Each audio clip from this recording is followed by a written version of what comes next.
আসসালামু আলাইকুম এভরিওয়ান, কেমন আছেন সবাই? আশা করি আল্লাহ তাআলার অশেষ রহমতে সবাই খুব ভালো আছেন। আলহামদুলিল্লাহ, আমিও ভালো আছি। স্বর্ণাস কিচেনে সবাইকে আরও একবার ওয়েলকাম করছি নতুন একটি রেসিপি দেখার জন্য। তো আজকে শেয়ার করব অর্ডারের ডালপুরিগুলো আমি যেভাবে রেডি করে ডেলিভারি করি। তো সেই ভিডিওটাই আপনাদের সাথে শেয়ার করব, আশা করি ভালো লাগবে। প্রথমেই এখানে আমি একটা বোল নিয়ে নিয়েছি, আর সেই সাথে মেজারমেন্ট কাপ মেপে এখানে ময়দা নিয়ে নিচ্ছি। আমি অর্ডারের জন্য প্রায় 40 পিস ডালপুরি রেডি করব। তো সেজন্য কিন্তু আমি মেজারমেন্ট কাপ মেপে মেপে এখানে ময়দা নিয়ে নিচ্ছি। আমি তীর ময়দাটা ব্যবহার করছি, আর আমি ডোটা দুইবারে করে নেব। তো প্রথমে এখানে আমি প্রায় 6 কাপের মতো ময়দা নিয়েছি। এবার স্বাদ মতো লবণ দিয়ে দিচ্ছি, আর সেই সাথে একটু খাস্তা করার জন্য 1 চা চামচ চিনি দিয়ে দিলাম। এবার শুকনো উপকরণগুলোকে শুকনো হাতে সব কিছু একটু মিশিয়ে নিচ্ছি। শুকনো অবস্থায় অবশ্যই এই কাজটা একটু ভালোভাবে করে নেবেন, এতে করে ময়দার ভিতরে যদি শক্ত কোনো অংশ থেকে থাকে তাহলে সেটা কিন্তু ভেঙে যাবে। এবার আমি এখানে পরিমাণ মতো তেল দিয়ে ময়দাগুলোকে ময়াম করে নেব। খুব ভালোভাবে ময়দার সাথে তেলটাকে ঘষে ঘষে এই যে মিশিয়ে নিচ্ছি। স্কিনে ভালোভাবে লক্ষ্য করলে কিন্তু বুঝতে পারবেন যে কাজটা আসলে কিভাবে করে নিচ্ছি। এটা একটু সময় নিয়ে করতে হয়। খুব ভালোভাবে যখন ময়দাগুলো একেবারে ঝুরো ঝুরো হয়ে যাবে এবং মুট করলে দলা পেকে যাবে, তো বুঝতে হবে একেবারে পারফেক্টলি কিন্তু ময়দাগুলো ময়াম করা হয়েছে। তো একটু সময় নিয়ে কাজটা ধীরে সুস্থে করে নেবেন। আমার এই রেসিপিটা ফলো করে যদি কেউ ডালপুরি তৈরি করেন, ইনশাআল্লাহ একেবারে পারফেক্টলি তৈরি করতে পারবেন। আমি একেবারে টুকিটাকি টিপস সহ A to Z কিন্তু বলে দেই ভিডিওর মাঝে। তো দেখুন, খুব সুন্দরভাবে কিন্তু ময়দাগুলোকে ময়াম করে নিয়েছি। এবার অল্প অল্প করে পানি অ্যাড করে একটা ডো রেডি করে নেব।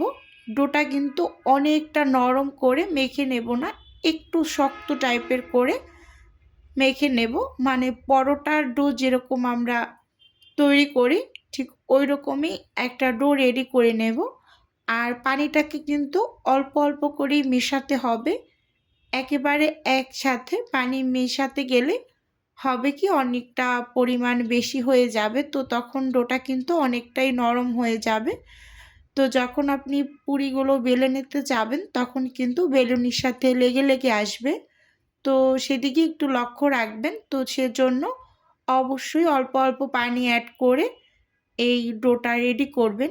দেখতেই পাচ্ছেন খুব সুন্দরভাবে কিন্তু আমি ডোটাকে রেডি করে নিয়েছি। আমার পুরো 1 মগ পানি লেগেছে, তো তারপরও কিন্তু আবার 1/3 কাপের মতো পানি দিয়ে আমি ডোটা করে নিয়েছি।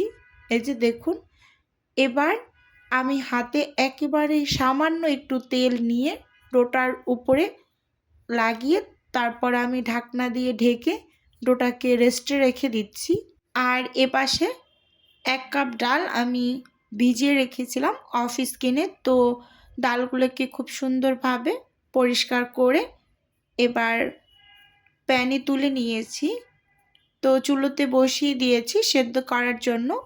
এখানে আমি একটা রসুনের কোয়া ছোট ছোট কুচি করে নিয়েছি, আর সেই সাথে একটা কাঁচামরিচ কুচি দিয়েছি, সামান্য একটু হলুদের গুঁড়ো দিয়েছি, আর অল্প কিছু পরিমাণেই এখানে লবণ দিয়ে ডালটাকে আমি এখন ঢাকনা দিয়ে ঢেকে সেদ্ধ করে নেব মিডিয়াম আঁচে।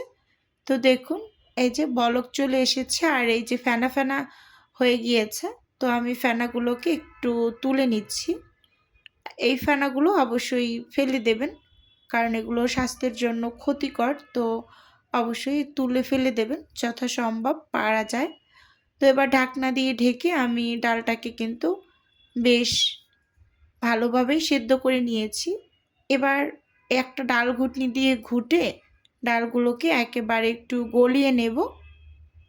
তারপর পানিটাকে টানিয়ে পরে বাগার দিয়ে নেব। তো আমি আর এই ডালটার উপর কোনো টাইপের ঢাকনা দিব না, এমনিতেই তো ডালটা একেবারেই সেদ্ধ হয়ে গিয়েছে। শুধু ডাল ঘুটনি দিয়ে একটু ভেঙে নিচ্ছি। আসলে আজকে আমার কথা বলতে অনেকটা কষ্ট হচ্ছে, সবাই একটু ক্ষমা সুন্দর দৃষ্টিতে দেখবেন। আমার একটু ঠান্ডা লেগেছে এবং গলায় একটু প্রবলেম। তো খুব সুন্দরভাবে ডালটাকে শুকিয়ে নিয়েছি। এবার আমি বাগার দিয়ে নেব। চুলোতে একটা প্যানে আমি কিছুটা পরিমাণ তেল নিয়েছি, এর মাঝে পেঁয়াজ কুচি দিয়ে দিচ্ছি একটু বেশি করে। এবার পেঁয়াজগুলোকে তেলের মাঝে একটু নেড়ে চেড়ে ভেজে নিচ্ছি। এই পর্যায়ে আমি কিছুটা পরিমাণ কাঁচামরিচ কুচি অ্যাড করে দিচ্ছি।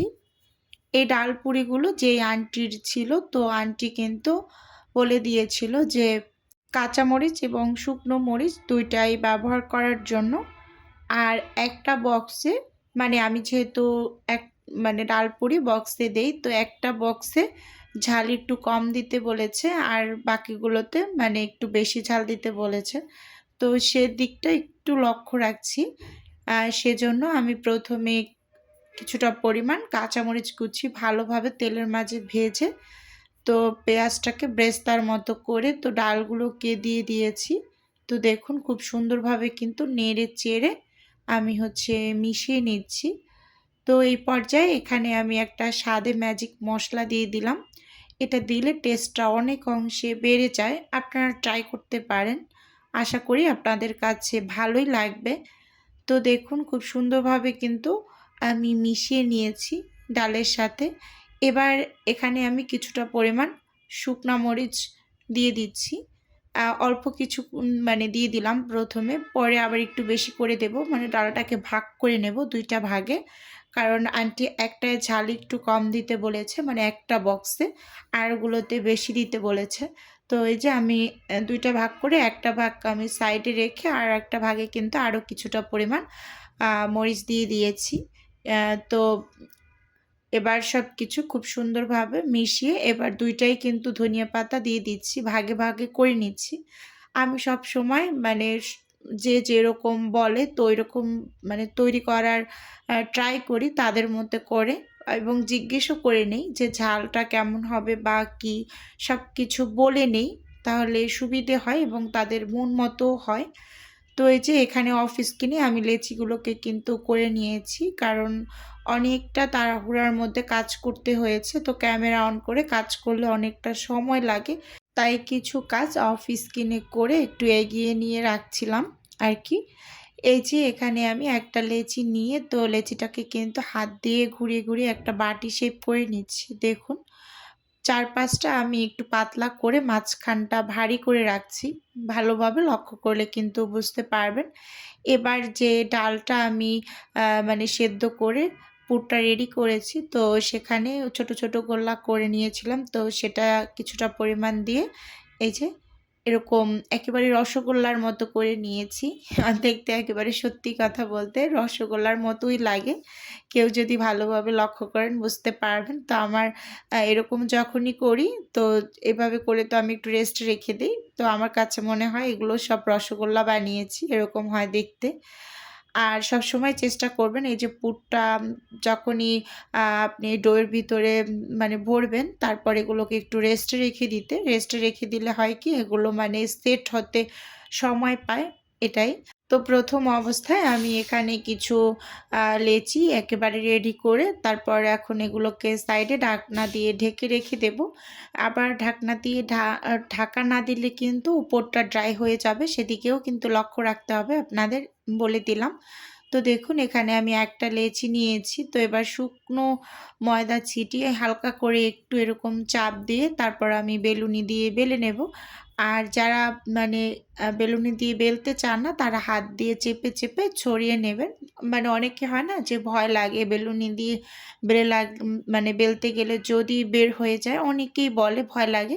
তো এরকম আসলে কিছুই হবে না। আপনারা বেলুনি দিয়ে বেলে নিলে সবথেকে বেশি ভালো হয়। মানে সব দিকে পুরটা ছড়াতে পারেন আর হাত দিয়ে চেপে চেপেও করে নিতে পারেন, কোনো টাইপের অসুবিধা হবে না। তো দেখুন একটা কিন্তু আমি বানিয়ে নিয়েছি। তো এভাবে করে আমি সবগুলোকেই বানিয়ে নেব। তো ভিডিওর এই পর্যায়ে নিজের বিজনেসের একটু প্রচার করি। আপনারা তো অনেকে জানেন যে আমার ছোট্ট একটা ফ্রোজেন আইটেমের বিজনেস আছে। যদি কেউ কোনো টাইপের ফ্রোজেন খাবার অর্ডার করতে চান তাহলে স্ক্রিনে দেওয়া হোয়াটসঅ্যাপ নাম্বারে নক দিলেই কিন্তু আমি A to Z বলে দেব। আর যদি কেউ অর্ডারটি সরাসরি কনফার্ম করতে চান তাহলে স্ক্রিনে দেওয়া হোয়াটসঅ্যাপ নাম্বারে সরাসরি কল করে অর্ডারটি কনফার্ম করতে পারেন।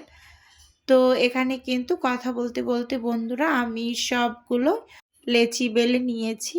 এবার পুরিগুলোকে আমি বক্সে একেবারে ঢুকিয়ে তারপর ফ্রোজেন করে নেব। তো আমি সবসময় অর্ডারের জন্য ঠিক এভাবে করে রেডি করে তারপর ডেলিভারিটা করে দেই। বক্সেই একসাথে ফ্রোজেন হতে দিয়ে দিই। মানে তাহলে আর কোনো টাইপের ঝামেলা থাকে না। এই যে একসাথে আমি একটা পলি উপর রেখে তারপর একটার উপর একটা দিয়ে কিন্তু আমি হচ্ছে মানে ডিপ ফ্রিজে রেখে দেব। একেবারে যখন ডেলিভারি দেব তখন কোন টাইপের অসুবিধা হবে না। শুধুমাত্র বক্সটা একটু কস্টিপ দিয়ে পেঁচিয়ে আমি ডেলিভারিটা করে দিতে পারি। অনেকটা শান্তির একটা কাজ এই পুরি তৈরি করতে। আমার কাছে আলু পুরি, ডাল পুরি এই ২ টা পুরির ভিতরে সবথেকে ভালো লাগে ডাল পুরি তৈরি করতে। তো বন্ধুরা আপনাদের কাছে আমার আজকের এই ভিডিওটি কেমন লেগেছে চাইলে অবশ্যই কমেন্টস করে জানাতে পারেন। তো আজকে তাহলে এখান থেকেই বিদায় নিচ্ছি। দেখা হবে নতুন কোনো ভিডিওতে বা নতুন কোনো রেসিপিতে। আর যদি আপনাদের কোনো টাইপের কোশ্চেন থাকে তাহলে অবশ্যই কমেন্টস করবেন। আমি যথাসম্ভব রিপ্লাই করব। আল্লাহ হাফেজ।